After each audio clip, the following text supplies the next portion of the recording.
Queridos, abramos as nossas Bíblias no Evangelho de Marcos, no primeiro capítulo. Evangelho de Marcos, no primeiro capítulo.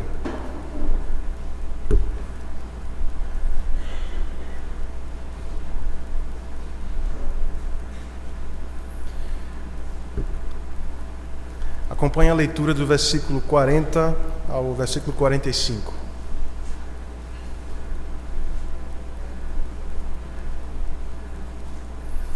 E assim registrou Marcos. Aproximou-se dele um leproso, rogando-lhe de joelhos: se quiseres, podes purificar-me.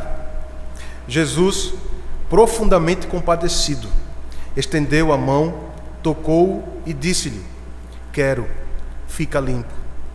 No mesmo instante, lhe desapareceu a lepra e ficou limpo. Fazendo-lhe então veemente advertência, logo o despediu e lhe disse: olha, não digas nada a ninguém, mas vai, mostra-te ao sacerdote e oferece pela tua purificação o que Moisés determinou, para servir de testemunho ao povo. Mas, tendo ele saído, entrou a propalar muitas coisas e a divulgar a notícia, a ponto de não mais poder Jesus entrar publicamente em qualquer cidade, mas permanecia fora, em lugares ermos, e de toda a parte vinham ter com ele. Vamos orar? Mais uma vez, Senhor, estamos com a expectativa de ouvir a Tua voz. Senhor, que a Tua palavra realmente venha e atinja os nossos corações. A Tua palavra, que é a espada afiada de 2 gumes, que vai até a divisão da alma e do espírito, lá entre juntas e medulas, no lugar onde ninguém mais consegue chegar, senão só o Senhor. Vem nos fortalecer. Vem, Senhor, nos consolar. Vem também nos confrontar. E vem nos purificar e abençoar, para a Tua própria glória, Senhor. Porque tudo o que fazemos deve ser para a Tua glória. Cada parte da nossa vida, cada coisa que fazemos, inclusive quando ouvimos a Tua palavra, Senhor. Tem misericórdia, Senhor, e nos assiste em nossa fraqueza. Usa-nos para a glória do Teu nome. Em nome do Senhor Jesus. Amém. Como havia falado pela manhã, para os que estavam pela manhã, estou em uma tarefa de casa, digamos assim, para hoje à tarde. Os que puderam ler os 3 primeiros capítulos deste Evangelho de Marcos. Aqui, como nós vemos, em suma, Marcos descreve de maneira um pouco diferente das de Mateus e de Lucas, que são chamados evangelhos sinóticos. Os evangelhos que são bem semelhantes, que narram basicamente as mesmas coisas, mas cada um com uma ótica um pouco diferente. E aqui nós vemos que Marcos, como se fosse num fôlego só, ele começa a narrar sobre o ministério de Cristo aqui. E eu costumo dizer que nesse trecho aqui, de acordo com a perspectiva de Marcos, Cristo estava numa maratona ministerial, digamos assim. Ele tinha pouco tempo para realizar sua obra, para fazer os sinais, para discipular os apóstolos, para treiná-los, para ensinar ao povo, para relacionar-se com as pessoas. Apenas 3 anos de ministério. Mas mesmo num tempo tão curto, e a sua agenda sempre cheia, todos os seus dias, sem dúvida alguma, sempre lotados, ele não abria mão de uma coisa. Ele não abria mão da comunhão com o Pai. Ele não abria mão da oração. E ele não abria mão também da pregação da palavra. Observe comigo aí os versículos 35 a 39, que antecede esse trecho que acabamos de ler. Tendo se levantado alta madrugada, saiu, foi para um lugar deserto e ali orava. Procuravam-no diligentemente Simão e os que com ele estavam. Tendo-o encontrado, lhe disseram: todos te buscam. Jesus, porém, lhes disse: vamos a outros lugares, às povoações vizinhas, a fim de que eu pregue também ali, pois para isto mesmo é que eu vim. Então foi por toda a Galileia, pregando nas sinagogas deles e expelindo os demônios. Alguém procurado para ser ouvido. Se você acompanhar no primeiro capítulo, do início, ele passa aqui um bom tempo em Cafarnaum, operando vários sinais, ensinando, e sem dúvida isto atraiu o povo. E ele fez aqui, se você observar dos versículos 32 até o 34, ele realizou várias curas, fez vários sinais ali. E era esta multidão que provou aqui, que desfrutou destes sinais, destas bênçãos, das maravilhas, que estava agora pronta já ali, cedo, para novamente ouvi-lo, esperando que ele fizesse outros sinais e outros milagres no meio deles. Mas, quando Simão e outros o procuram, aonde é que ele estava? Ele estava orando. Sem dúvida alguma, todos aqueles que falam, que ensinam, que pregam, seja em qualquer área, em qualquer instância, se sentiriam altamente lisonjeados e diriam: o quê? Estamos esperando, querem me ouvir? Vamos lá agora. Nós somos tentados a isso. Seria difícil recusar, mas Cristo tinha uma prioridade. Ele não abriria mão da oração. Ele estava orando, ele estava em relacionamento com o Pai, e ele fazia isso constantemente. Marcos registra isso aqui, Lucas, em outros momentos, também relata isto. E seus discípulos, ao observarem isso constantemente, chegam a pedir: Senhor, nos ensina a orar como João ensinou aos seus discípulos. A prioridade para Cristo não era fama, não era ser conhecido, não era ser aplaudido, ovacionado pelas multidões. Ele tinha uma missão prioritária. Ele não abriria mão da comunhão, da oração.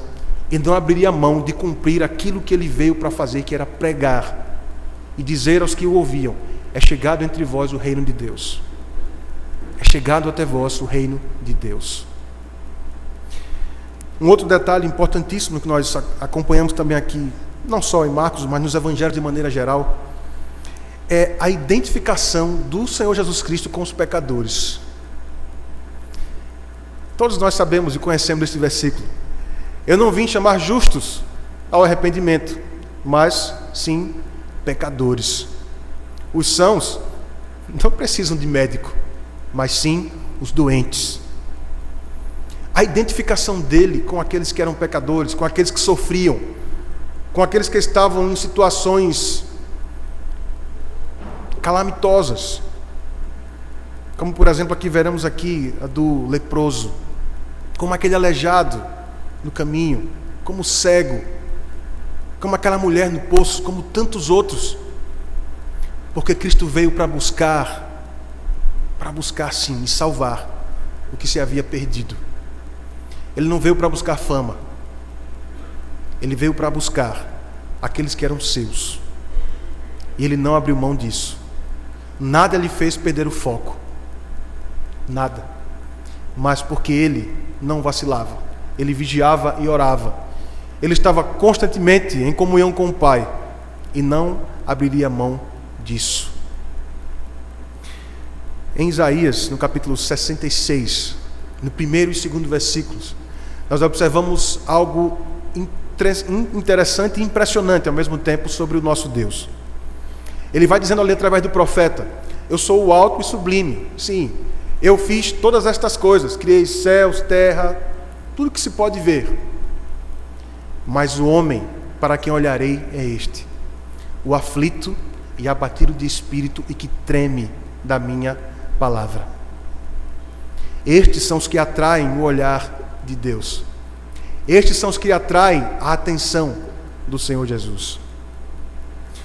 E uma outra coisa que observamos também muito interessante sobre o nosso Senhor é que ele se deixava aproximar. Quantos aqui, por exemplo, teriam um acesso fácil, pelo menos ao prefeito, talvez a um médico importantíssimo, reconhecido na sociedade? Quem teria talvez facilidade em chegasse a um professor da Universidade Federal ou da UPE, um que tenha pós-doutorado, que seja coordenador de áreas? Será que teríamos facilidade em chegar a um destes homens? Talvez sim, mas provavelmente não. Mas Cristo se deixava encontrar. Ele deixava que se aproximassem dele. E ele não fazia exceção nenhuma. Desde as crianças até o mais idoso. se aproximavam de Cristo. E Ele não os rejeitava, Ele não os impelia de forma alguma. Ele os acolhia e Ele os recebia. E Ele recebia inclusive aqueles que iam para testá-lo, em perguntas, para tentar pegá-lo em alguma falta. Os escribas, os fariseus, os saduceus também se chegavam a Cristo. Cristo deixava que eles também chegassem perto dele, melhor dizendo. Essa é uma característica do Senhor Jesus. E Ele continua fazendo isso até hoje. À destra de Deus Pai. E intercede por mim e por ti todos os dias. Observe comigo aqui então a aproximação desse leproso do Senhor Jesus. A partir do versículo 40. E aqui ele vai dizendo: aproximou-se dele um leproso, rogando-lhe de joelhos: se quiseres, podes purificar-me. Observe aqui o versículo 39 comigo. Então foi por toda a Galileia, pregando nas sinagogas deles e expelindo demônios. Ou seja, enquanto Cristo estava realizando a sua obra, enquanto Ele estava curando, ensinando, fazendo sinais, maravilhas e prodígios, esse leproso se aproxima dele. Os textos correlatos, que são o do Evangelho de Mateus no 8º capítulo e o do Evangelho de Lucas no 5º capítulo, eles colocam dois termos diferentes, sinônimos, mas diferentes. No Evangelho de Mateus, no 8º capítulo, segundo versículo, se você observar, lá é assim que Mateus registra: adorando. Chegou adorando. E o de Lucas no 5º capítulo e o versículo 12, vai dizer que ele chegou-se a ele com o rosto em terra, prostrou-se com o rosto em terra. Tanto um quanto o outro dizem respeito à adoração. E por que isso? É muito provável que este leproso estivesse ali à margem, observando Cristo agindo, vendo como ele recebia as pessoas, vendo o seu poder, fazendo todos aqueles sinais, aqueles prodígios e maravilhas. E em seu coração, sem dúvida alguma, brotou a fé, dizendo: esse homem pode me curar. Se esse homem quiser, ele pode me curar. Ele pode ser a minha salvação. Ele, sem dúvida alguma, a acompanhou. Como tantos outros ouviram seus relatos e foram até ele, como a mulher cirofenícia, que estava com a sua filha endemoniada, o centurião com o seu servo tremendamente doente, e outros que ouviram e disseram: este aí pode curar, este pode resolver o meu problema, esta minha dor, essa minha angústia. Esse leproso creu em Cristo e se aproximou dele. Mas como era que vivia um leproso naquela época? Em nossos dias, graças a Deus, e graças a Deus mesmo, porque foi Deus que providenciou o tratamento e a cura para a lepra, que entre nós é conhecida hoje como hanseníase. Mas naquela época, a lepra era uma doença incurável. Quem fosse diagnosticado com a lepra seria banido do convívio social, banido da sua casa, do seu bairro, da sua cidade, e teria que ir para um lugar separado, um tipo de quarentena, um lugar afastado, isolado, e ficar lá. Inclusive, como há uma linha de uma música, ficar lá esperando a morte chegar.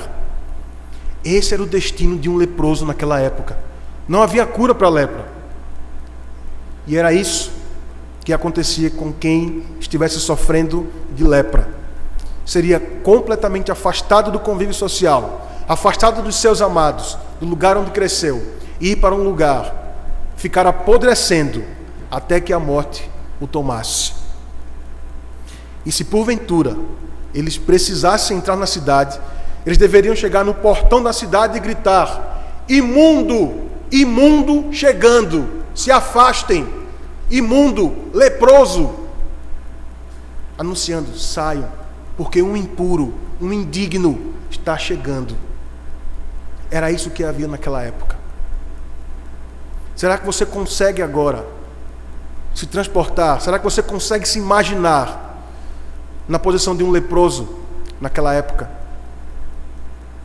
Tenta imaginar agora o teu marido está com lepra e tem que ir embora, ou então a tua esposa, ou então um dos teus filhos, ou então o teu pai ou a tua mãe, ou o teu irmão ou a tua irmã, ou um amigo muito chegado, muito querido, vocês conseguem compreender a situação de um leproso naquele período?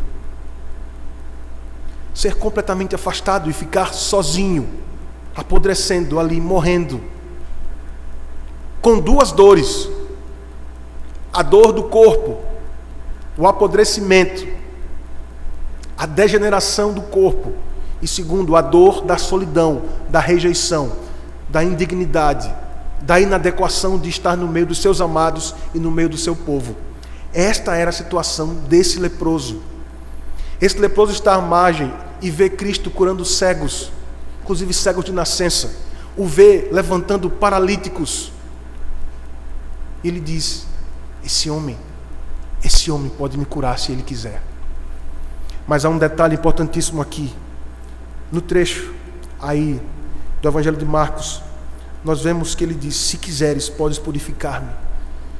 Mas em Mateus, que é um texto correlato, ele vai dizendo Senhor. E o Senhor com S maiúsculo, significando que ele reconhece a Cristo como o Senhor, como Deus. E ele aqui diz: se quiseres, podes purificar-me. Observamos uma coisa aqui. Primeiro, a primeira coisa, na verdade, ele está completamente consciente do seu estado de miséria e de inadequação. Ele tem perfeita consciência de que ele não pode fazer nada por si mesmo, e que ninguém, mesmo que o amasse demais, não poderia fazer. Mas ele agora se vê diante de um homem que pode socorrê-lo, que pode ajudá-lo. Segunda coisa, ele vê Jesus como Senhor, como alguém enviado por Deus, e crê nele. Em Isaías 61, é um texto tremendamente conhecido, mas eu quero pedir que você vá comigo para esse texto e acompanhe comigo essa leitura. Isaías no capítulo 61, os 3 primeiros versículos.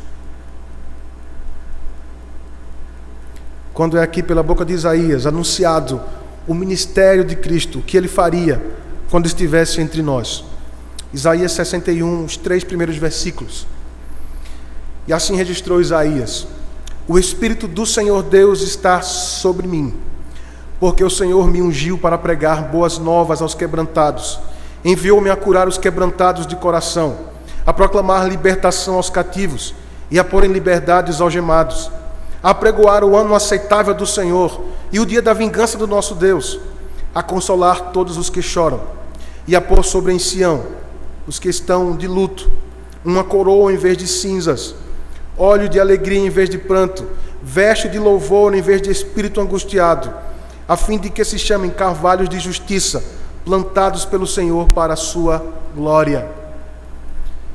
Depois, numa outra leitura que você pode fazer, no Evangelho de Lucas, no 4º capítulo, o Senhor está ali lendo na sinagoga, ele pega o rolo do livro do profeta Isaías, ele abre e lê justamente esse trecho, e quando ele acaba de ler esse texto e fecha, entrega ao escriba, ele diz: hoje se cumpriu a Escritura. Os homens estavam diante da salvação de Deus, estavam diante daquele que poderia dar-lhes vida, muito mais do que simplesmente no corpo, na alma, no coração, salvá-los do pecado, da ira, da distância, do abismo que havia entre eles e Deus. Cristo estava ali e poderia fazê-lo. Depois, na carta aos Hebreus, no capítulo 11 e o 6º versículo, nós vemos ali também registrado: de fato, sem fé é impossível agradar a Deus, porque importa que aqueles que se aproximam dele têm que crer que ele existe e que se torna galardoador dos que o buscam.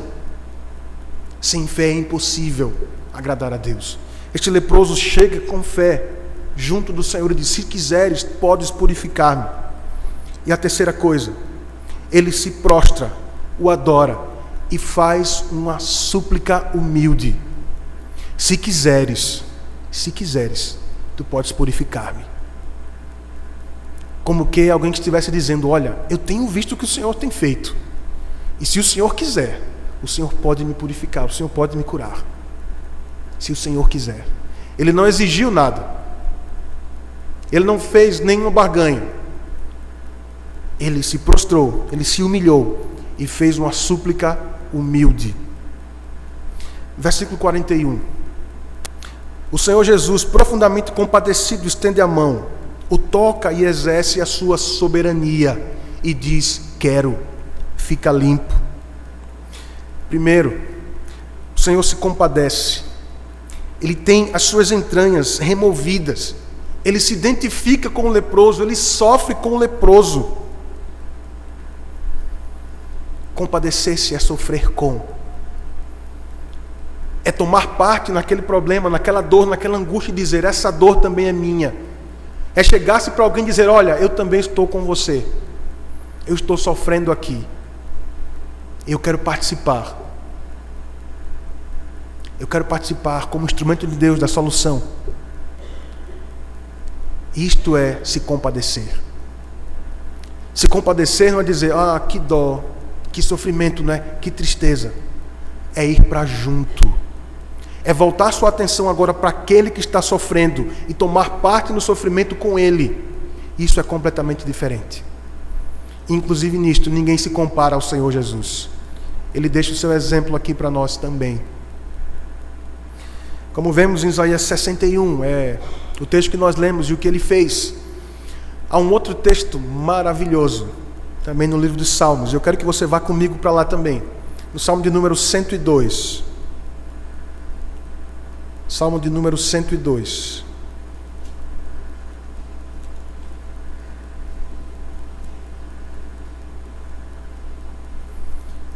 Salmo de número 102, aqui a partir do versículo 15.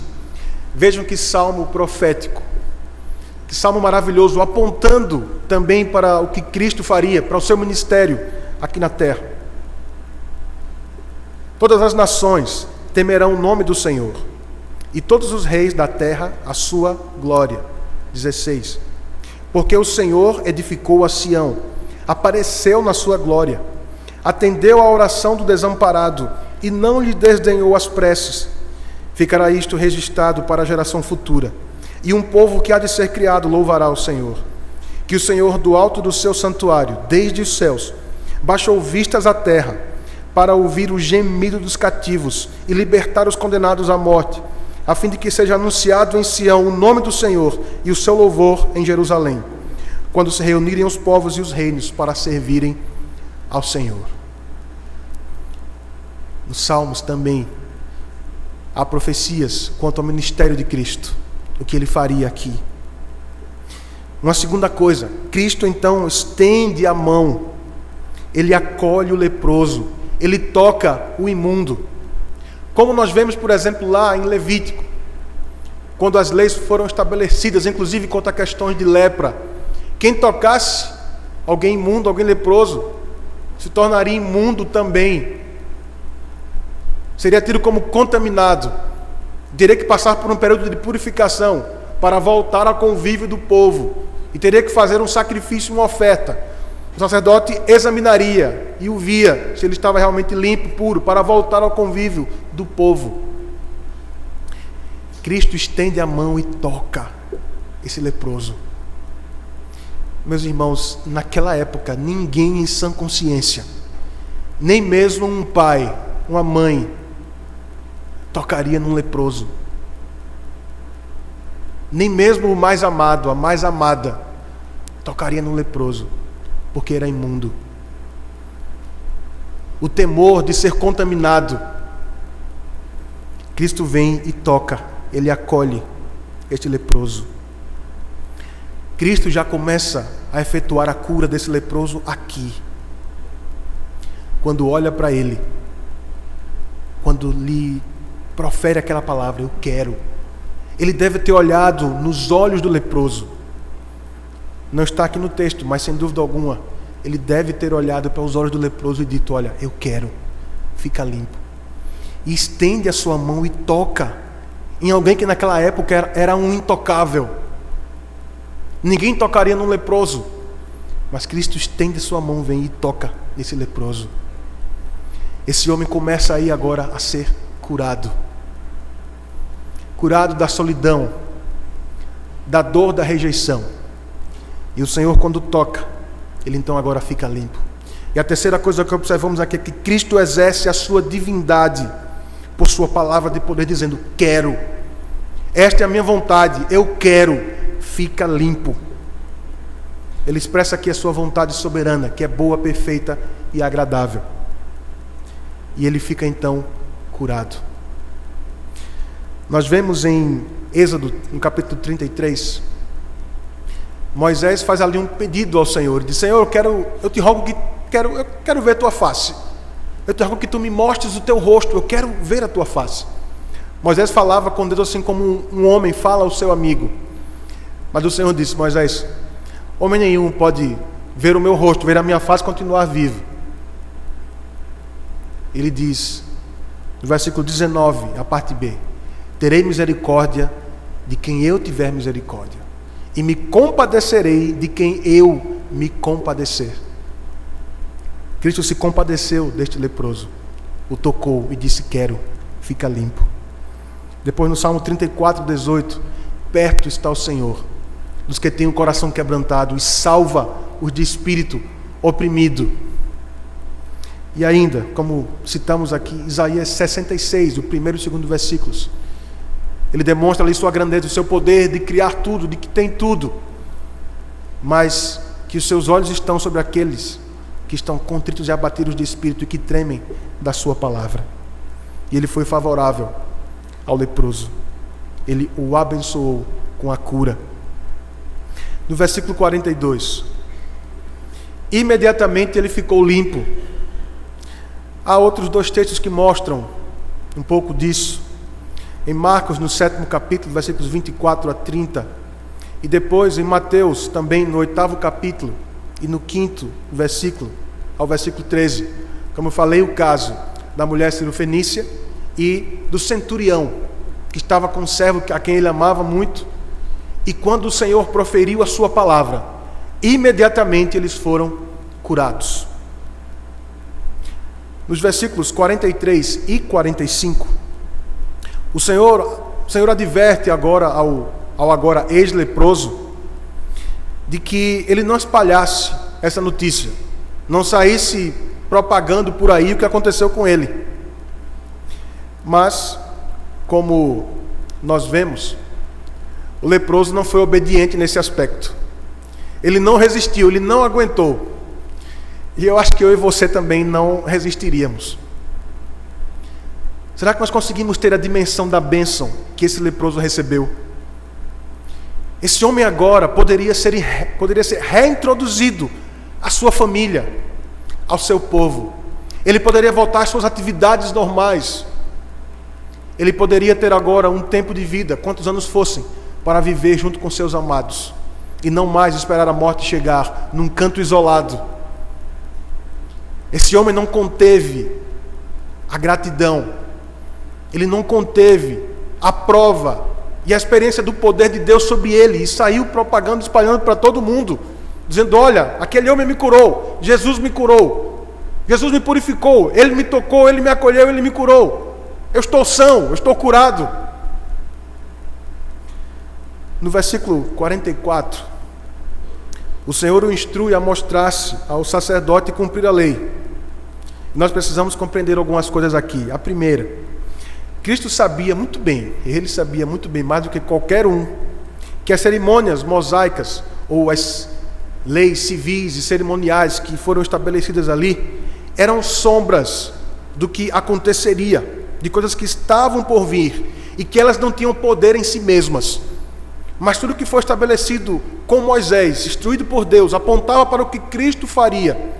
E elas não tinham nenhum poder mágico, alguma coisa do tipo em si. Mas era algo que Deus requeria. A segunda coisa, as cerimônias levíticas estavam chegando ao fim.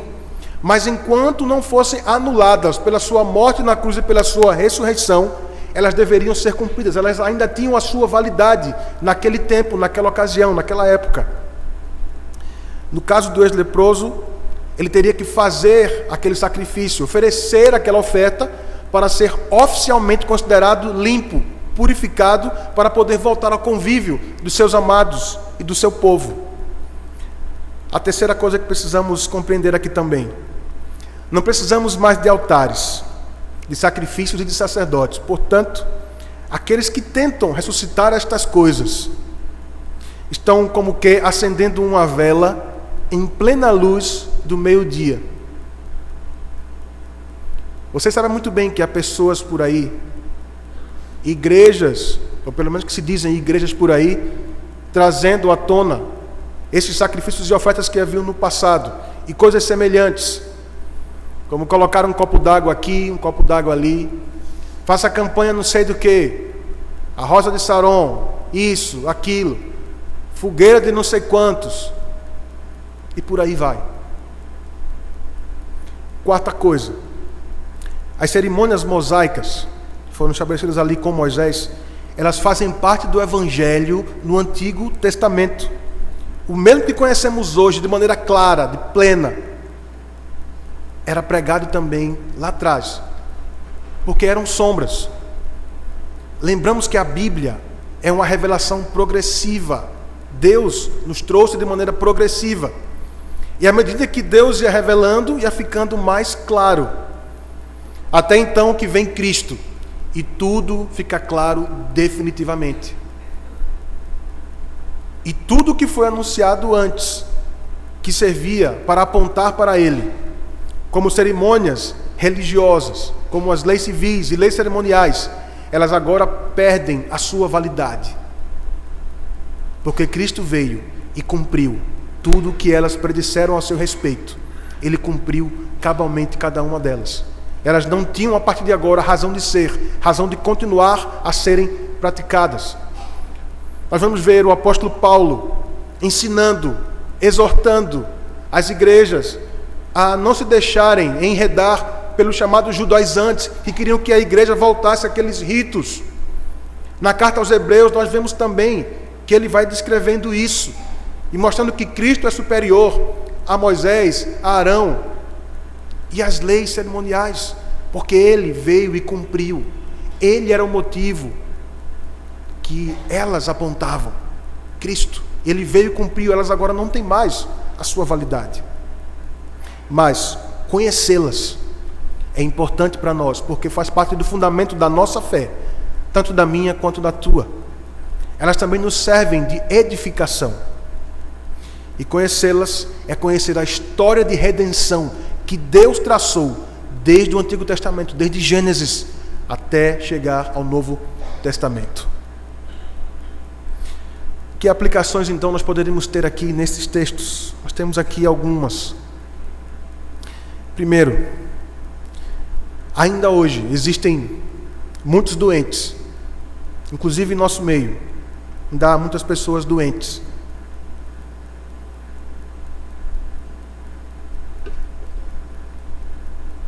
Graças a Deus há tratamentos. A ciência avançou em muito e tem ajudado e tem sido usados por Deus para curar a muitos. Mas existem muitos que não são e nem serão curados. Mas a semelhança desse leproso, nós podemos nos achegar ao Senhor com humildade e da mesma forma dizer: Senhor, se Tu quiseres, Tu podes purificar-me. Seja com uma intervenção direta tua, seja através de um tratamento médico, o Senhor ainda pode fazer, porque o Senhor não mudou, o Senhor é o mesmo. O mesmo que tocou esse leproso, que se deixou aproximar, continua entre nós, continua agindo, com seu braço estendido, com sua mão poderosa. E se Ele quiser, Ele pode curar. Ele pode, se quiser, fazer imediatamente. Mas pode ser que Ele também não queira e diga: eu não quero, eu não vou fazer. Pode ser que Ele diga isso. Tudo dependerá da sua vontade, que é boa, perfeita e agradável. Curando, louvado seja o seu nome. Não curando, louvado seja o seu nome também. Porque se vivemos, para o Senhor vivemos. Se morremos, para o Senhor também morremos. Porque quer vivamos, quer morramos, somos do Senhor. Mas há um outro tipo de lepra que ainda é muito forte em nosso meio. Uma das características da lepra era que ela saía corroendo o corpo e ela chegava aos órgãos internos também. E o corpo ia se deteriorando até a falência dos órgãos e a morte. Enfim. Mas há uma lepra que nós podemos classificar de lepra espiritual. E o seu nome é pecado. Ele continua agindo até hoje em nosso meio. Ele continua matando muita gente.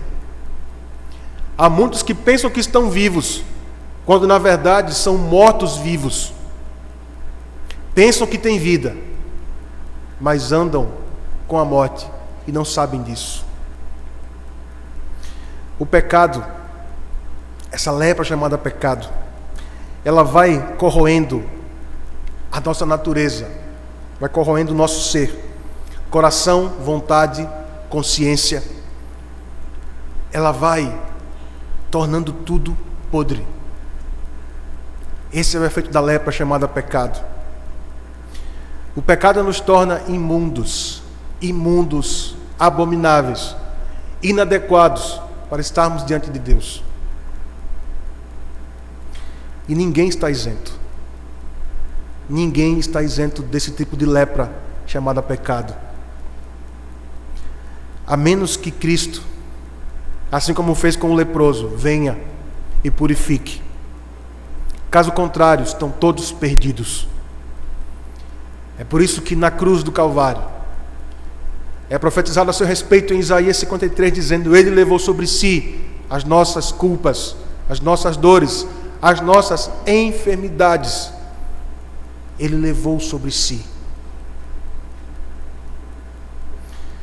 Uma segunda coisa, nós devemos ter a mesma atitude do leproso.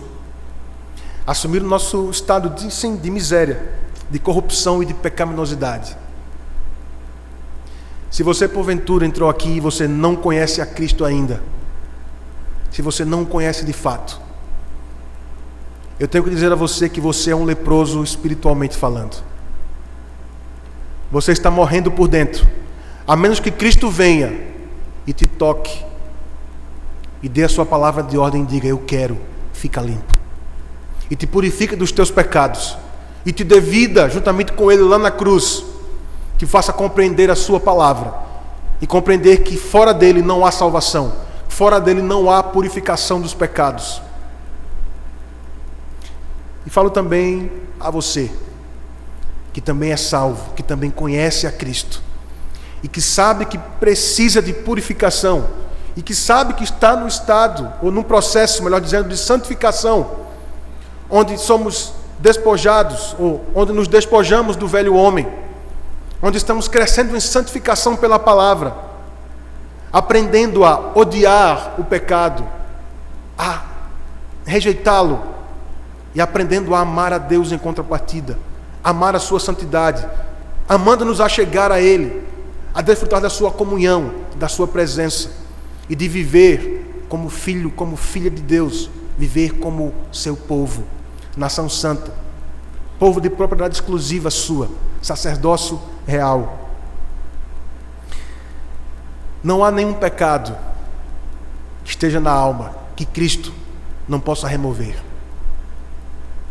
Não há nada que Ele não consiga retirar. Não há pecado que Ele não consiga purificar. Talvez você olhe para algumas pessoas e diga: esse aqui não tem jeito não. Mas em Jesus Ele pode ter jeito. Em Jesus Ele pode ter jeito sim. Se Manassés, que foi um rei tão abominável, tão cruel, um homem que sacrificou os próprios filhos a um deus chamado Moloque, e era uma cerimônia cruenta. Eles pegavam os bebês e colocavam-nos para serem sacrificados, e homens tocavam tambores, porque o grito das crianças, sentindo dor, alguns eram queimados, eram tão fortes que eles tocavam os tambores para abafar o grito das crianças. Manassés era feiticeiro, agoureiro, adivinhava pelas nuvens, sacrificou os filhos e era rei de Judá. Esse homem foi levado ao cativeiro e Deus o quebrantou lá. Esse homem se arrependeu, Deus o restaurou, o leva de volta para o trono.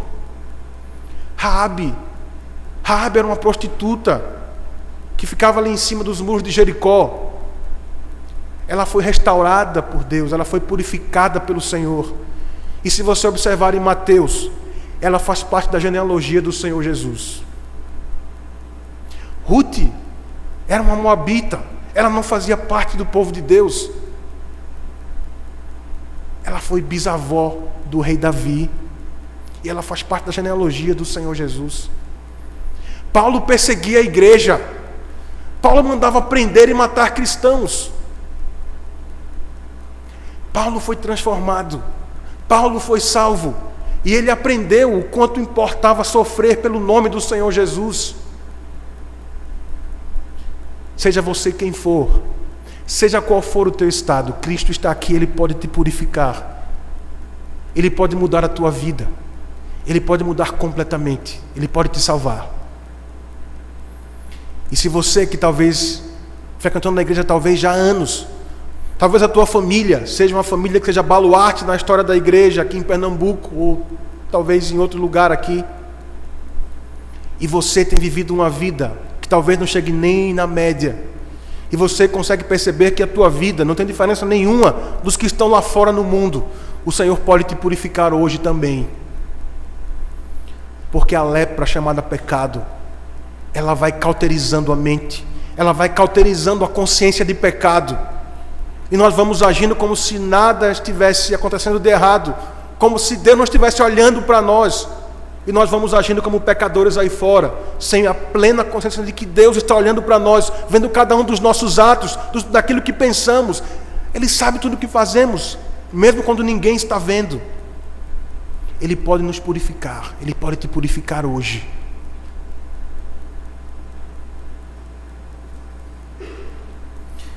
Uma outra coisa que nós temos percebido também nessa geração, nas lições da escola dominical tem se pincelado um pouco sobre isso.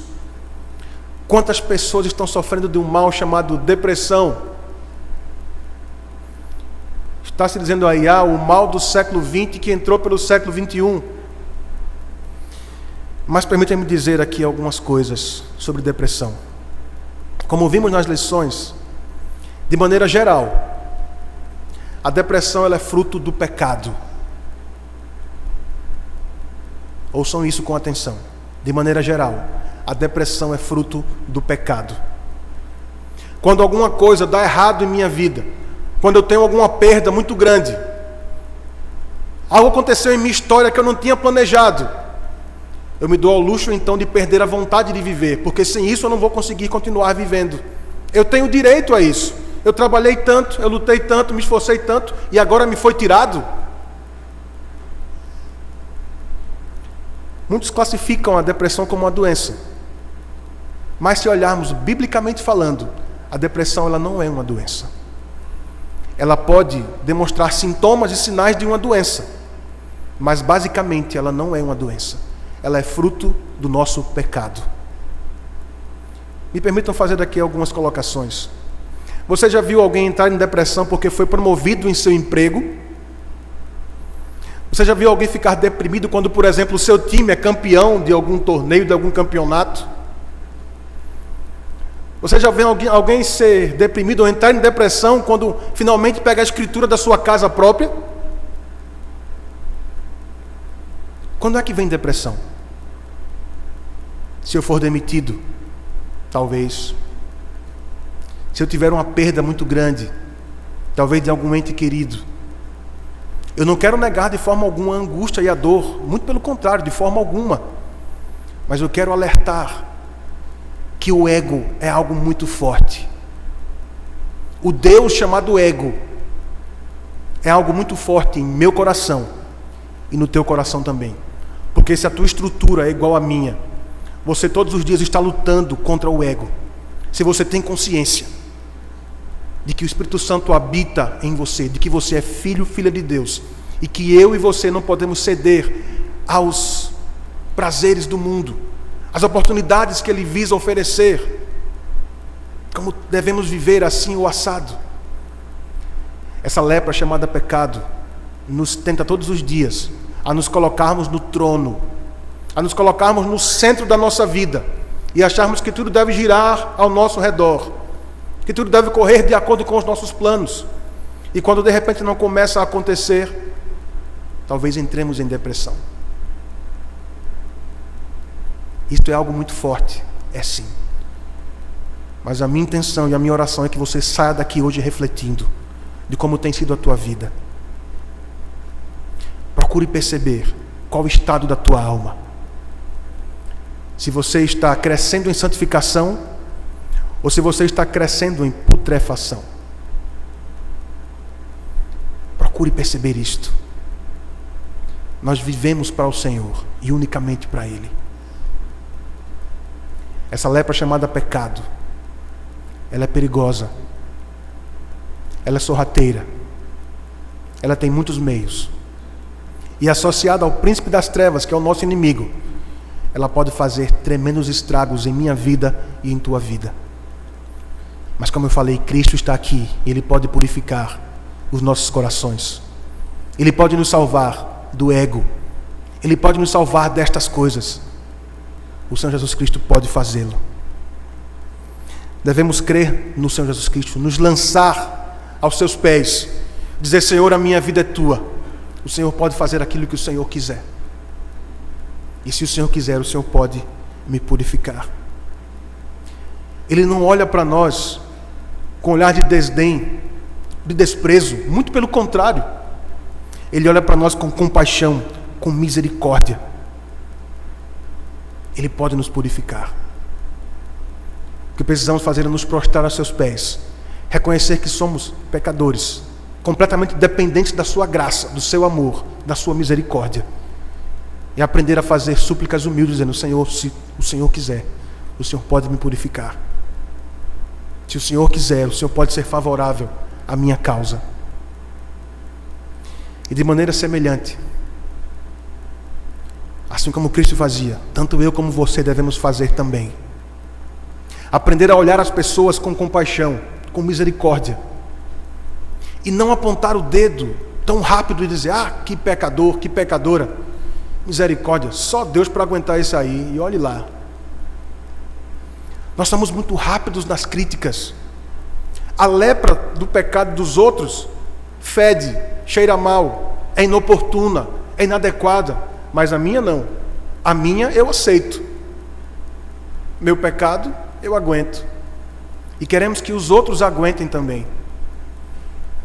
Quando falamos com ira, por exemplo, parece que nós vamos engolir os outros como um leão faminto, uma mistura de leão com hipopótamo, com uma boca desse tamanho, pronto para engolir o outro. E depois dizemos: ah, me perdoe, é que eu sou assim mesmo. E acha que está tudo bem? Está tudo bem nada. Aprenda a pedir perdão. Aprenda a reconhecer que ira é pecado. E que a ira do homem não produz a justiça de Deus. Ou então, quando alguma coisa não sai como você quer, você já sai logo chateado. Fulano nunca faz o que eu digo. Ah, desisti, vou embora. Não tem humildade. O orgulho está tomando conta e tirando você do convívio com as pessoas. Nós somos diferentes. Nós temos diferenças. Temos talentos e dons diferentes. Cada um de nós é singular diante de Deus. E devemos aprender a conviver. A convivência não é algo fácil. Nunca foi e nunca será. Não tenha essa falsa esperança no coração. A convivência, inclusive entre nós, na igreja, nunca será algo fácil. Porque inclusive na família, que é o núcleo mais íntimo, não é. Ou será que na tua casa é muito fácil? Se for, me convide que eu quero ir lá para aprender como é que é. Nós sabemos que nossa natureza é difícil. Nós sabemos muito bem. Precisamos aprender. Que precisamos de purificação. E que precisamos aprender a olhar os outros com o olhar de Cristo, como Ele olhava, com compaixão, sofrendo junto. Ah, aquela irmã ali é insuportável. Quando ela começa a falar, alguns até brincam, né? Quando ela morrer, ou quando ele morrer, tem que ser um caixão para ele e outro para a língua, porque o negócio é terrível. Ame essa irmã, ame esse irmão. Aproxime-se dele.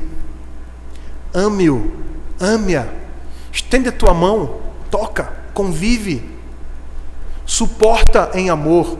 E suportar aqui não é tolerar, é suportar, é agarrar no braço para caminhar junto. Leia a palavra com ele, leia a palavra com ela, ore por ele, ore por ela, ore com ele, ore com ela. Ame, se compadeça, exerça misericórdia, graça, seja usado por Deus na vida dele ou dela. E quantos mais lá fora estão ao nosso lado, leprosos espiritualmente, precisando conhecer a Cristo, precisando ser tocados por Ele, e nós podemos ser instrumento nas mãos dele. E quantas vezes não percebemos isto e não fazemos? Em nome do Senhor Jesus Cristo, comece a ser instrumento a partir de agora. Se você já é, continue sendo e aumente isso, cresça nisso. Se você ainda não é, seja a partir de hoje. Há muitos aí fora sofrendo, com angústias terríveis. Mesmo em meio a tantos, eles conseguem ficar isolados no meio de uma multidão. E a gente às vezes nem percebe isso. Pede ao Senhor discernimento para ser usado na vida deles. Cristo pode te usar. E eu creio que Ele quer te usar. Porque onde fomos inseridos para ser canais de bênção, para ser instrumentos na mão do Senhor Todo-Poderoso, que pode fazer um milagre, se Ele quiser. O Senhor Jesus Cristo veio para curar os leprosos, tanto físicos quanto os espirituais, ou tanto no corpo quanto na alma. O bem que Ele nos faz é maior do que simplesmente retirar as chagas da pele. Ele troca o nosso coração de pedra por um coração de carne.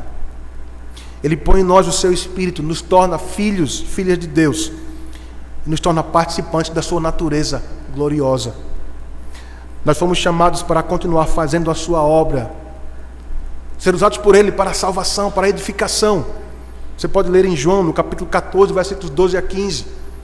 Aquele que crê em mim fará as mesmas obras que eu faço e as fará maiores ainda, porque eu vou para o Pai. Conquanto sejamos, de certo modo, leprosos, porque estamos em santificação. Há muitos leprosos bem perto de nós que não conhecem a Cristo ainda. E nós temos essa missão. Ele pode nos usar para o louvor da sua glória, nos aproximando desses leprosos e sendo instrumentos nas mãos dele, para que ele então faça a sua vontade e abençoe estes leprosos, estas leprosas, de acordo com a sua vontade. Vamos orar? Vamos fechar nossos olhos. E após a oração, cantaremos o hino 399. Ó Senhor, Senhor nosso, Pai nosso, Tu que és também nosso melhor amigo. Ó Senhor, o quanto realmente carecemos da Tua presença, do Teu favor, da Tua graça sobre nós. Ai de nós se não fosse o Senhor. Senhor, nós te louvamos e bendizemos por causa de Cristo Jesus, nosso Senhor, nosso Salvador, que nos purificou e tem nos purificado para o louvor da Tua glória. Senhor, eu quero te rogar por pessoas que porventura se entraram aqui e não te conheciam, que eles sejam quebrantados por Ti, Senhor, que eles sejam salvos por Ti, que eles venham a ser alcançados pela Tua graça salvadora, que eles sejam purificados por Ti, Senhor, da lepra chamada pecado, e por Ti eles sejam iniciados no processo de santificação. Senhor, eu te rogo, tanto por mim quanto por cada um dos meus irmãos e irmãs aqui, Senhor. Senhor, ainda somos leprosos, mesmo que sejamos salvos, porque percebemos que ainda há tantas coisas ruins em nossos corações, tantos pecados que precisamos abandonar. São pecados que corroem o coração, que fazem adoecer a alma, não só a nossa, como a de nossos amados também, e daqueles que nos cercam. Senhor, se Tu quiseres, Tu podes purificar-nos, e por causa da Tua graça, o Senhor não só quer, como o Senhor tem nos purificado, e nós temos crido e temos visto isto, e temos provado disso em nossas próprias vidas. Senhor, dá-nos a graça de nos chegarmos aos Teus pés dia após dia, Dá-nos a graça de reconhecermos que dependemos do Senhor para todas as coisas em nossas vidas. Que a nossa vida é completamente Tua. Nós te rogamos, Senhor, usa-nos para o louvor da Tua glória. Porque há tantos aí fora que precisam, Senhor, conhecer-te. Saber que para as suas chagas existe solução. Para os seus pecados existe cura. E o nome é Jesus Cristo. Senhor, usa-nos com poder e graça, com ousadia e com amor. Para a glória do Teu nome. Em nome do Senhor Jesus. Amém. Amém.